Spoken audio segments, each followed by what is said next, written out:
C'est les primeurs de la gauche aujourd'hui, pas de regret? Non. Aucun? Jamais de regret.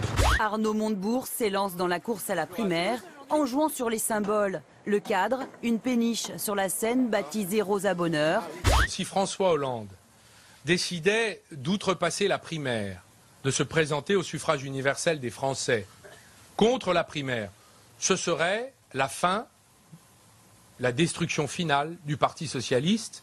François Hollande lui fait durer le suspense sur ses intentions. Le chef de l'État qui, ce matin, a remis des médailles aux champions des Jeux Olympiques et des Jeux Paralympiques de Rio. Pourquoi la gauche en est là? Parce que la gauche est probablement aujourd'hui la plus bête du monde. Aujourd'hui, je suis conscient des risques que ferait courir une démarche, la mienne, qui ne rassemblerait pas largement autour d'elle. Est-ce que la loyauté de M. Valls ne va pas lui coûter finalement sa candidature?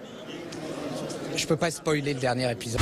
Aussi, j'ai décidé de ne pas être candidat à l'élection présidentielle, au renouvellement donc de mon mandat.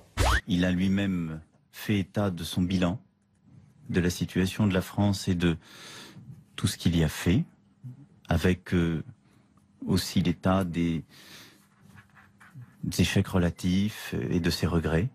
Départ de Alain Juppé, Nicolas Sarkozy, François Hollande, c'est très bien. Il faut que ça continue. Tous les anciens premiers ministres, tous ceux qui veulent revenir dans la course, les anciens ministres, n'y ont rien à faire. Et je crois que François Hollande, après Nicolas Sarkozy et Alain Juppé, peut donner ce signal du grand coup de balai nécessaire. Et compte tenu du contexte, je crois que c'était une décision courageuse à prendre et il l'a prise, voilà.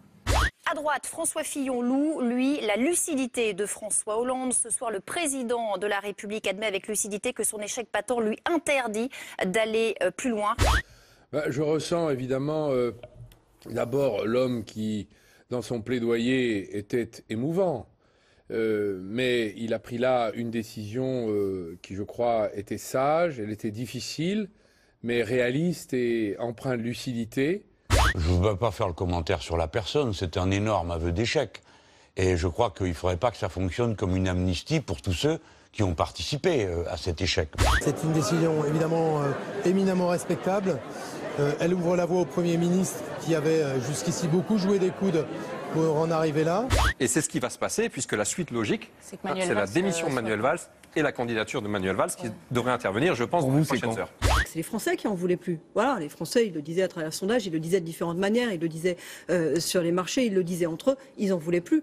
Et donc, bon, ces décisions, c'est une forme de lucidité. Dans les mois qui viennent, mon devoir, mon seul devoir, sera de continuer à diriger le pays, celui que vous m'avez confié en 2012, en m'y consacrant pleinement et dans le dévouement le plus total à la République. Vive la République et vive la France.